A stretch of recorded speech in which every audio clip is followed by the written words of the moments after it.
Lorsque nous traversons des expériences pénibles, nous devons apprendre à placer toute notre confiance en lui. Nous nous élevons vers de grandes attitudes spirituelles, et les mystères de Dieu nous sont alors révélés. C'est ainsi que nous devenons participants aux souffrances du Seigneur Jésus-Christ, et que nous en arrivons finalement à bénéficier de la puissance de sa résurrection. Philippiens 3,10. Les souffrances endurées par notre Seigneur étaient d'une nature extrême. À la fin de sa vie terrestre, il fut abandonné par tous. Ses disciples bien-aimés le délaissèrent et prirent la fuite. Tout semblait sombre. Le soleil s'obscurcit. Ceux-là même qui, dans le passé, avaient été bénis par lui, l'outrageaient maintenant et se moquaient de lui. De la même manière, il faut que nous aussi devenions participants de ces douleurs et de ces souffrances, afin d'être capables d'atteindre de grandes altitudes spirituelles. C'est l'expérience que le psalmiste a vécue dans le psaume 124, 4, 5. David s'exclame « Les eaux nous auraient submergés, un torrent aurait passé sur notre âme. » Les calamités dont il fit l'expérience étaient semblables à des inondations qui surviennent souvent à l'improviste, lorsque l'on n'est pas du tout préparé. Plusieurs années peuvent s'écouler sans que rien ne se manifeste et brusquement, les voilà qui font éruption.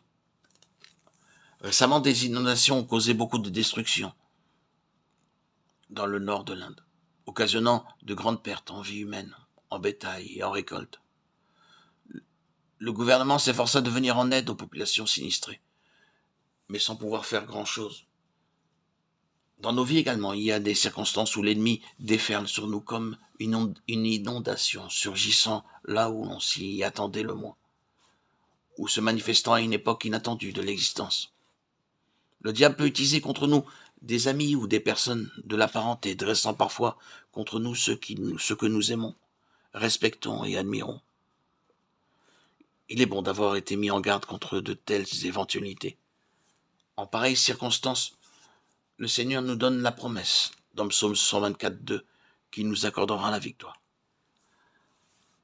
Sans l'Éternel qui nous protégera quand les hommes s'élevèrent contre nous. Remarquez les mots, l'Éternel qui nous protégea. Nous avons beau nous évertuer pour obtenir du secours ailleurs, tous nous font défaut et nous ne rencontrons que déception. En dernier recours, seul le Seigneur vient à notre aide, ainsi que le rapporte Paul dans 2 Timothée 4, 16. Personne ne m'a assisté, mais tous m'ont abandonné. Toutefois, Paul ajoute au verset suivant, c'est le Seigneur qui m'a assisté et qui m'a fortifié, afin que la prédication soit portée par moi à sa plénitude et entendue de tous les païens. Et j'ai été délivré de la gueule du lion. Toutefois, Paul ajoute au verset suivant, c'est le Seigneur qui m'a assisté et qui m'a fortifié, afin que la prédication soit portée par moi à sa plénitude et entendue de tous les païens. Et j'ai été délivré de la gueule du lion. Lorsque l'ennemi vit qu'il n'y avait personne avec Paul et qu'il prêchait pourtant avec assurance, il fut mis en déroute. Ainsi donc Dieu a un plan lorsqu'il permet que nous soyons abandonnés et délaissés. Lorsqu'il nous aide, son nom est magnifié à travers nous. C'est dans le même but que David dut subir beaucoup de persécutions de la part du roi Saül pendant 8 années. En définitive, il fut proclamé, ainsi que le rapporte Psaume 18, 18. Il me délivra de mon adversaire puissant et de ceux qui me haïssaient, car ils étaient plus forts que moi. En croyant qu'il existe un secours ailleurs, nous n'aurons que déception. C'est ainsi qu'il put proclamer sa victoire sur l'adversaire.